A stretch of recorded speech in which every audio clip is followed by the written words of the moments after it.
Hello बच्चों, कैसे हैं आप सब लोग।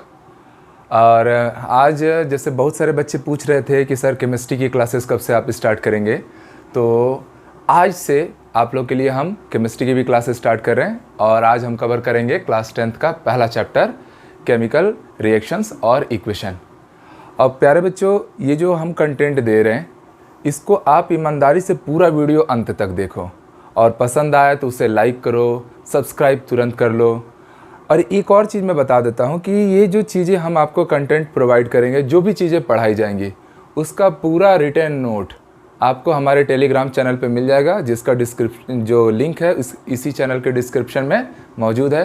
तो आपको कुछ भी लिखने जैसा भी काम नहीं करना है, बस आपको पूरा वीडियो सुनना है। नोट्स आपके पास पहले से मौजूद रहेंगे, तो पूरा वीडियो देखो और एक स्ट्रॉन्ग तैयारी करो और लाइक ज़रूर करो, क्योंकि तुम्हारे लाइक से हमको मोटिवेशन मिलता है। तो चलो बच्चों, आज हम स्टार्ट करेंगे हमारा पहला chapter chemical reaction and equations. चलो आगे बढ़ते हैं। तो बच्चों, ये हमारा पहला चैप्टर का नॉर्मल इंट्रोडक्टरी वीडियो है। और इस चैप्टर में पहले तो हम लोग जानेंगे कि केमिकल रिएक्शन क्या है, फिर हम लोग केमिकल रिएक्शन के जो इम्पोर्टेंट फैक्टर्स हैं, रिएक्टेंट, प्रोडक्ट, कैटलिस्ट, उनका क्या रोल है, उनका क्या डेफिनेशन है, उसके बारे में जानेंगे। देन इसी चीज़ को मैं आगे बढ़ाऊंगा और उसके बाद हम केमिकल इक्वेशंस को बैलेंस करना सीखेंगे, जो इस चैप्टर का सबसे इम्पॉर्टेंट पार्ट होगा। और उसके बाद ये केमिकल रिएक्शन कितने टाइप की होंगी, और यकीन मानो जितने टाइप का मैं केमिकल रिएक्शन कराऊंगा वो तुम्हें पता होना चाहिए, और बहुत सारी चीज़ें आपको नई जानने को भी मिलेंगी, तो उनको सीखते रहना है। और दैट्स ऑल। इसके बाद हम इस चैप्टर से रिलेटेड कुछ ऑब्जेक्टिव क्वेश्चन बनाएंगे और वीडियो कंप्लीट होगा। तो प्यारे बच्चों, सबसे पहले तो हम आ जाते हैं कि हमारा ये केमिकल रिएक्शन, ये जो वर्ड है, इसका क्या मीनिंग होता है। तो हम सबको पता है नेचर में जितने भी रिएक्शंस एग्जिस्ट करते हैं उनको बेसिकली दो पार्ट में क्लासीफाई किया गया है। एक होता है फिजिकल रिएक्शन, एक होता है केमिकल रिएक्शन। एक छोटा सा मैं इनमें डिफरेंस बताता हूँ। फिजिकल रिएक्शन ऐसे होते हैं जिसमें एक्सटर्नल पार्ट में डिफरेंस जनरेट हो, या ऐसी चीज़ें जिसमें आप देख सके, उसे महसूस कर सके।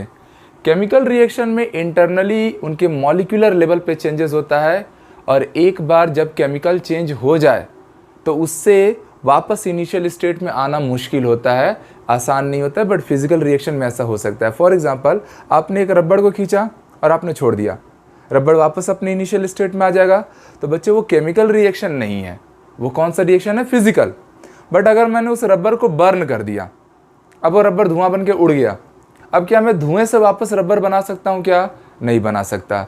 तो वो कंबशन या बर्निंग, ये किस टाइप का रिएक्शन होगा? केमिकल रिएक्शन, जिसमें हम इनिशियल स्टेट में एकदम पहले की तरह नहीं आ सकते। ठीक है। अब चलो डेफिनेशन के हिसाब से अगर बात करें तो बोला जा रहा है chemical reaction is a process in which one or more substances are transformed into new substance. Chemical reaction में प्यारे बच्चों, दो अलग अलग सब्सटेंस आपस में एक दूसरे से इंटरैक्ट करेंगे, और जब वो इंटरैक्ट करेंगे तब एक नया प्रोडक्ट बनेगा, नया सब्सटेंस बनेगा, जिसको हम प्रोडक्ट बोलेंगे। और उस प्रोडक्ट की फिजिकल केमिकल प्रॉपर्टी पहले से बिल्कुल अलग होगी। फॉर एग्जाम्पल, मैंने हाइड्रोजन गैस लिया, मैंने ऑक्सीजन गैस लिया, ध्यान दो दोनों गैस है, पर जब मैंने इन दोनों को इंटरैक्ट कराया तो इनके इंटरैक्शन से बनता है वाटर, H2O, और वाटर लिक्विड है। तो देख रहे हो, फिजिकल स्टेट भी बदल गया। As well as hydrogen and oxygen दोनों फायर को सपोर्ट करते हैं, बट जो वाटर है वो आग बुझाने के काम आता है। तो आप देख रहे हैं कि इसकी केमिकल प्रॉपर्टीज भी बदल गई। तो ये है पूरा खेल केमिकल रिएक्शन का। अब उस पे बच्चों, जो आप इनिशियली जो सब्सटेंस पिक करते हैं अपने केमिकल रिएक्शन को प्रोसीड कराने के लिए, उनको हम नाम देते हैं रिएक्टेंट। तो क्या है reactant? A substance which take part in chemical reactions are called as reactant. और जो लास्ट में केमिकल रिएक्शन के बाद बनता है, फॉर्म होता है, that is called as product. और ये रिएक्टेंट, ये प्रोडक्ट क्या है, इसको हम और डिटेल में सीखेंगे। तो यहां तक था केमिकल रिएक्शन क्या है। चलो बच्चों, आगे देखेंगे हम लोग। अब बच्चों, अगर केमिकल रिएक्शन को अगर आपको जानना है, कुछ एग्जांपल्स, तो हमारे आसपास का जो हम लिविंग ऑर्गेनिज्म है, हम जैसे रेस्पिरेशन करते हैं, सांस लेते हैं, हमारे बॉडी में एनर्जी बनती है, वो भी एक केमिकल रिएक्शन है। हमारे बॉडी का मेटाबॉलिज्म है, वो डाइजेशन करता है, that is also a chemical reaction. Burning करना, कंबशन करना, किसी चीज़ को जलाना, this all are the chemical reaction. तो या आप मिल्क से कर्ड में कन्वर्ट करते हैं लैक्टोबैसिलस बैक्टीरिया के प्रेजेंस में, तो ये सारी चीज़ें केमिकल रिएक्शन में है। तो केमिस्ट्री और केमिकल रिएक्शंस, इनसे हमारा पूरा लाइफ सराउंडिंग पूरा भरा पड़ा है। तो बच्चों बहुत प्यारा सब्जेक्ट है केमिस्ट्री, और इसको पूरे इंटरेस्ट से पढ़ो, और मैं भरोसा दिलाता हूँ मज़ा आएगा। मिलकर हम लोग इसको पूरा कंप्लीट करेंगे। तो अच्छे से चलो और आगे देखते हैं। एक दो चीज़ें मैं अभी आपको बताया कि जो केमिकल रिएक्शन में इनिशियली पार्टिसिपेट करता है उसको बोलते हैं रिएक्टेंट, और फाइनली जो हमें मिलता है एक पर्टिकुलर टाइम के बाद उसको नाम देते हैं प्रोडक्ट। फॉर एग्जांपल आपके बुक में जैसे दिया होगा कि मैग्नीशियम का मान लीजिए रिबन है, और उसको आपने ऑक्सीजन के प्रेजेंस में हीटिंग किया या बर्न किया। तो बच्चों ये है गैस, और ये क्या है, मैग्नीशियम अपने आप में सॉलिड। मैं मान लीजिए 2 मोल्स मैग्नीशियम ले लिया, तो जब मैग्नीशियम की बर्निंग एयर के प्रेजेंस में या ऑक्सीजन के प्रेजेंस में करते हैं तो हमें क्या फॉर्म होता है, मैग्नीशियम ऑक्साइड। तो ये जो दो पार्ट हैं, ये दोनों पार्ट लेफ्ट साइड में जिनके लिखा जा रहा है वो कहलाएगा रिएक्टेंट, जो केमिकल रिएक्शन में पार्टिसिपेट करते हैं। और जो फाइनली बच्चों हमें मिल रहा है उसको मैं क्या नाम दूंगा, प्रोडक्ट। उसे क्या नाम दिया जाएगा, प्रोडक्ट। एक और एग्जांपल ले लेते हैं बच्चों। मान लीजिए हमारे पास कार्बन है, और मैंने कार्बन का रिएक्शन किया ऑक्सीजन के साथ। बच्चों कार्बन या उसके कंपाउंड्स को जब आप एयर या ऑक्सीजन के प्रेजेंस में हीटिंग करते हो तो इस प्रोसेस को हम नाम देते हैं कंबशन। ठीक है, उसमें फाइनली हमें क्या मिलेगा, ये कार्बन इस ऑक्सीजन से इंटरेक्ट करके एक बड़ा ही फेमस गैस बनाएगा, that is CO2, carbon dioxide, और साथ ही साथ में high amount of energy heat के फॉर्म में रिलीज होगी। तो यहाँ भी देखो जो लेफ्ट साइड में है, जिन्होंने आपस में एक दूसरे से इंटरेक्ट किया बच्चों, उसको हम लोग क्या नाम देंगे, रिएक्टेंट। और जब फाइनली मुझे मिल रहा है CO2, ये मेरा क्या कहलाएगा, प्रोडक्ट। तो रिएक्टेंट क्या है, प्रोडक्ट क्या है, अब आप समझ पा रहे हैं। एक ऐसे ही दे दे रहा हूँ, मान लीजिए A+B है और उससे C+D बन रहा है, तो इसमें कितने रिएक्टेंट हैं, तो 2 रिएक्टेंट है। कौन कौन, A और B दोनों के दोनों क्या हैं, रिएक्टेंट है, and both C and D are the product. तो आप हमेशा जान लीजिएगा कि कभी भी केमिकल रिएक्शन से एक प्रोडक्ट आए ऐसा जरूरी नहीं है, अलग अलग प्रोडक्ट भी फॉर्म हो सकते हैं। चलिए बच्चों आगे देखेंगे हम लोग। अब बच्चों यहाँ पर आप देख सकते हो मैंने रिएक्टेंट की क्या प्रॉपर्टीज होती हैं वो सब मैंने रिटर्न में आपको दिया है, और मैं पहले ही बोल रहा हूँ बच्चों आपको बस चीज़ें समझनी है। सारा नोट्स इसी वीडियो के डिस्क्रिप्शन में आपको जो नोट्स है उसका लिंक दिया हुआ है, तो आपको सारी चीज़ें रिटर्न फॉर्मेट में ऑलरेडी अवेलेबल हो जाएंगी। अभी बस समझते रहो। तो बात हो रही है रिएक्टेंट की।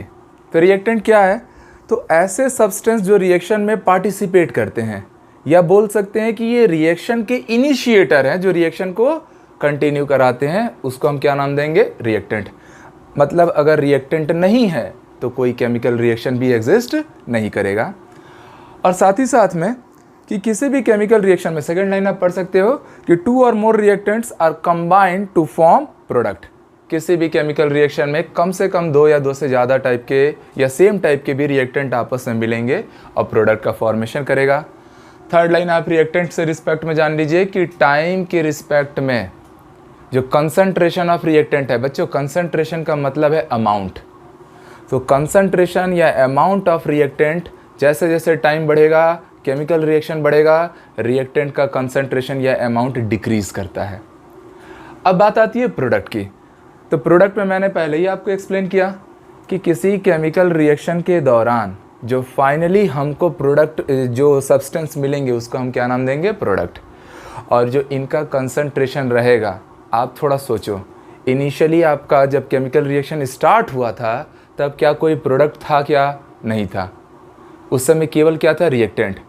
केमिकल रिएक्शन जब एंड किया, कंप्लीट हुआ, उस समय आप क्या पा रहे हैं, प्रोडक्ट। तो आप ये सोच पा रहे हैं कि केमिकल रिएक्शन के दौरान टाइम जैसे जैसे बढ़ रहा है, with respect to time concentration और अमाउंट ऑफ प्रोडक्ट क्या हो रहा है, इंक्रीज कर रहा है। तो बच्चों अगर मैं इनके बीच में एक ग्राफ ऐसे बना दूं, थोड़ा ध्यान दो, मैं कंसंट्रेशन वर्सेस टाइम के बीच का ग्राफ बना रहा हूं। कंसंट्रेशन वर्सेस टाइम के बीच का प्लॉट। तो बच्चों जैसे जैसे टाइम बढ़ेगा, यहाँ देखो मैंने एक प्लॉट ऐसा बढ़ाया जो टाइम के साथ क्या हो रहा है, डिक्रीज। जो टाइम के साथ डिक्रीज हो रहा है वो मेरा क्या है, रिएक्टेंट। और एक चीज, जो टाइम जब जीरो था तो वो वाला पार्ट भी जीरो है, वो प्रोडक्ट है। बिकॉज जब केमिकल रिएक्शन स्टार्ट हुआ था प्रोडक्ट तो था ही नहीं। तो प्रोडक्ट टाइम के साथ बढ़ता है तो उसका प्लॉट ऐसा जाएगा, ये क्या कहलाएगा, मेरा प्रोडक्ट। तो आप समझ पा रहे हो, रिएक्टेंट का कंसंट्रेशन टाइम के साथ डिक्रीज कर रहा है, प्रोडक्ट का कंसंट्रेशन टाइम के साथ इंक्रीज कर रहा है। अच्छा बच्चे, इसके बीच में एक ऐसा पॉइंट आया जहां पर रिएक्टेंट और प्रोडक्ट एक दूसरे को मैच कर रहे हैं। मैच कर रहे हैं मतलब एक दूसरे के इक्वल है। इस पॉइंट को हम नाम देंगे, इस पॉइंट को हम नाम देंगे इक्विलिब्रियम पॉइंट। क्या नाम देंगे, इक्विलिब्रियम। इक्विलिब्रियम की खास बात है कि concentration of reactant and concentration of product equal होता है। बच्चों ये जो मैंने ऐसे बॉक्स बनाया है, आप समझिए केमिस्ट्री में इसका मतलब होता है कंसंट्रेशन। तो हम इसको क्या पढ़ेंगे, concentration of reactant equal to concentration of product. और कंसंट्रेशन का क्या मीनिंग है, तो कंसंट्रेशन का मीनिंग होता है अमाउंट। तो जहाँ रिएक्टेंट और प्रोडक्ट का अमाउंट इक्वल हो उस पॉइंट को क्या नाम वो देते हैं, दैट इज इक्विलिब्रियम पॉइंट। और कंसंट्रेशन का बच्चे यूनिट भी जान लो, कंसंट्रेशन का यूनिट होता है मोल पर लीटर। ये कुछ इंपॉर्टेंट बातें हैं जो आपको पता रहे। तो इस तरीके से आप समझ सकते हैं कि ग्राफिकल मैंने आप लोग को एक्सप्लेन किया कैसे कोई केमिकल रिएक्शन प्रोसीड करता है। अब चलिए इसी में एक इंपॉर्टेंट आता है जिसको हम आगे देखेंगे। अब बच्चों केमिकल रिएक्शन को हम थोड़ा और डिटेल में समझते हैं। तो कोई भी जो केमिकल रिएक्शन होता है उसके बेसिकली आपको लगता है एक रिएक्टेंट होगा एक प्रोडक्ट बनेगा, बट ऐसा नहीं है। केमिकल रिएक्शन में आप डिटेल में चीज़ें जानिए। 3 पार्ट होते हैं।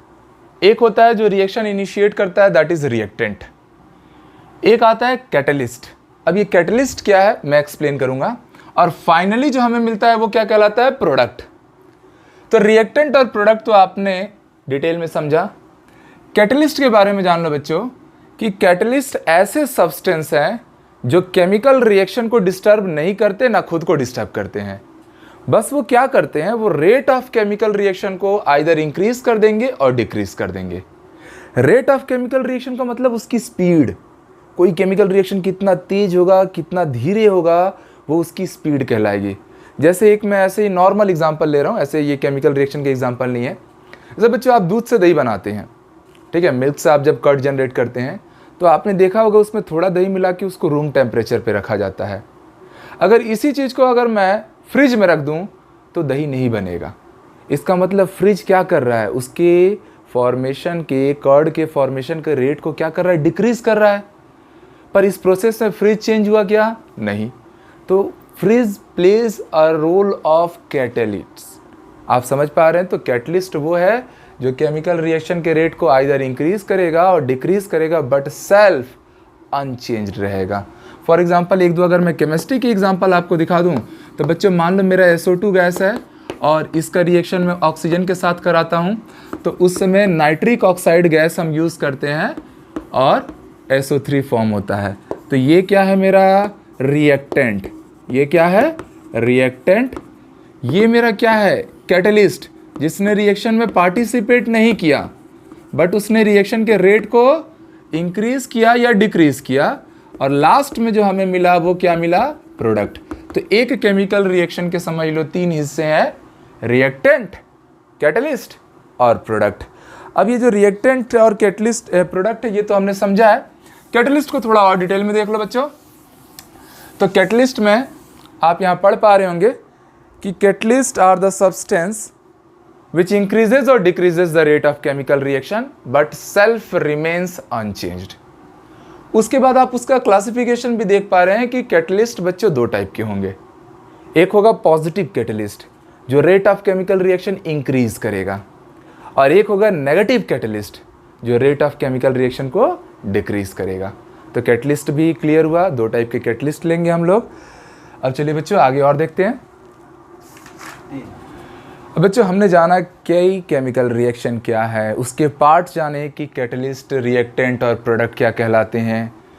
अब बच्चों हम एक इम्पॉर्टेंट पार्ट पे आते हैं, that is characteristics of chemical reaction, कि एक केमिकल रिएक्शन होता है तो उसकी क्या क्या प्रॉपर्टीज़ हैं। तो फर्स्ट ऑफ ऑल यहाँ पर आप देख पा रहे होंगे कि कैरेक्टरिस्टिक्स ऑफ केमिकल रिएक्शन में मैंने पहला पॉइंट लिखा है change in state. Change in state मैंने बच्चों आपको पहले ही बताया था कि कभी भी कोई केमिकल रिएक्शन होता है तो उसका स्टेट चेंज हो जाता है। जैसे मान लीजिए मैं एक एग्जांपल ले रहा हूँ, hydrogen is a gas, oxygen is also a gas, और जब ये आपस में एक दूसरे से रिएक्ट कर रहे हैं तो समझ लीजिए मेरा क्या बन रहा है, वाटर, और वाटर अपने आप में क्या है, लिक्विड। तो चेंज इन स्टेट हो रहा है।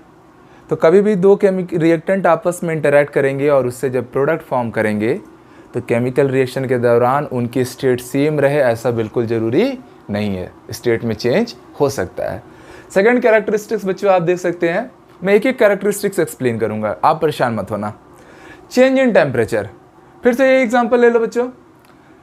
देखो केमिकल रिएक्शन जब भी होता है ना तो टेम्परेचर में चेंज होता है, और ये दो टाइप के केमिकल रिएक्शन इसके बिहाफ पे बनते हैं। फर्स्ट इज एंडोथर्मिक, जिसमें एटमॉस्फेयर से हीट एब्जॉर्ब करके वो खुद को गर्म कर लेगा, और एक और आता है दैट इज एक्सोथर्मिक रिएक्शन, जिसमें रिएक्शन से हीट बाहर की ओर रिलीज होगी। जैसे एक बड़ा इंपॉर्टेंट एग्जांपल है, आपने दिवाली वाली के टाइम में देखा होगा कि जब आप पानी में चूना पत्थर डालते हैं, लाइमस्टोन डालते हैं, तो वो जो पानी रहता है जो पहले ठंडा रहता है वो अचानक से बिल्कुल हीटेड वाटर होता है, वो बॉईल करने लगता है, इतना गर्म हो जाता है। तो बच्चों आप वहाँ समझ पा रहे हैं कि यहाँ पर लाइमस्टोन एंड वाटर के मिक्सचर ने एक टाइप का एंडोथर्मिक रिएक्शन किया और उसने एटमॉस्फेयर से हीट क्या किया, एब्जॉर्ब किया।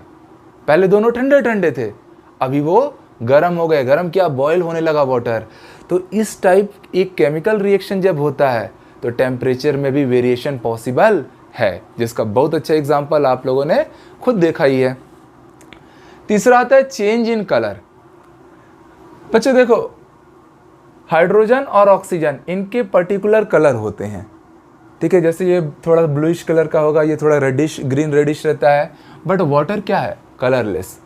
तो केमिकल रिएक्शन के दौरान रिएक्टेंट और प्रोडक्ट के कलर सेम रहें ऐसा ज़रूरी नहीं है, उनके कलर भी चेंज हो जाते हैं। एक दो इम्पॉर्टेंट चीज़ें मैं आपको बताता हूँ कि जब आप लोग थोड़े हायर क्लास में या अपने लैब अगर जाएंगे केमिस्ट्री के तो बड़े एक से एक एक्सपेरिमेंट करेंगे, खूब इंटरेस्टिंग रहते हैं केमिस्ट्री के एक्सपेरिमेंट।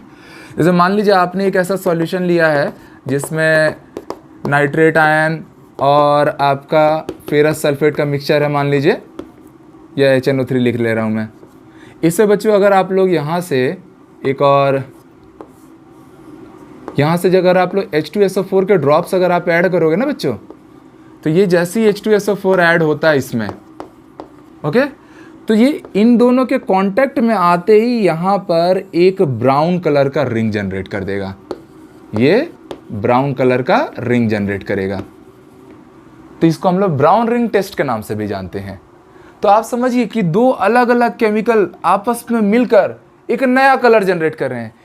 कई मैजिशियन भी इसको यूज़ करते हैं। एक और इंपॉर्टेंट तुम लोग को बताता हूँ केमिकल रिएक्शन, जैसे फेरिक क्लोराइड होता है ना, ये जो फेरिक क्लोराइड को बच्चों अगर मैं सिट्रिक एसिड के साथ इंटरैक्ट कराऊं, फेरिक क्लोराइड सिट्रिक एसिड के साथ जब भी इंटरैक्ट करेगा तो वो ब्लड रेड कलर जनरेट करता है। वो क्या करता है, ब्लड रेड कलर जनरेट करता है। तो इसलिए कई बार ऐसा दिखा जाता है, देखो नींबू में होता है सिट्रिक एसिड, और अगर मैं एक ऐसा चाकू लूँ जिस पे मेरा फेरिक क्लोराइड लगा हुआ है, उस चाकू से अगर मैं उस नींबू को काटूंगा और जब मैं उस नींबू को निचोड़ूंगा बच्चों, देखना खून जैसा गिरेगा। तो बहुत सारे मैजिशियन इसको डराने के लिए भी यूज़ करते हैं। तो केमिस्ट्री है, और ये केमिस्ट्री की ब्यूटी है कि अलग अलग टाइप की आप बहुत सी इंटरेस्टिंग चीज़ों को इसमें पाते हैं। और नेक्स्ट है कैरेक्टरिस्टिक्स केमिकल रिएक्शन का, इवोल्यूशन ऑफ गैस। जैसे बच्चों हमने अभी अभी देखा, ये हटा दे रहे हैं, बड़ा प्यारा सब्जेक्ट है बच्चों केमिस्ट्री, बहुत इंटरेस्टिंग है। आप बस इंजॉय करते रहिए, वीडियो सुनते रहिए, और नोट्स तो आपको मिलेगा ही। मैंने बोला इवोल्यूशन ऑफ गैस, जैसे मान लीजिए मैं कैल्शियम कार्बोनेट लाइमस्टोन था, मैंने इसकी हीटिंग की, तो बच्चों ये किस में टूट गया, कैल्शियम ऑक्साइड और कार्बन डाइऑक्साइड गैस बाहर निकल गया। तो आप देख पा रहे हैं कि किसी केमिकल रिएक्शन के दौरान कुछ गैस भी रिलीज होता है, बाहर निकलता है, ठीक है। और last is final point, formation of precipitate. बच्चे प्रेसिपिटेट क्या होता है, अब उस बात को समझो।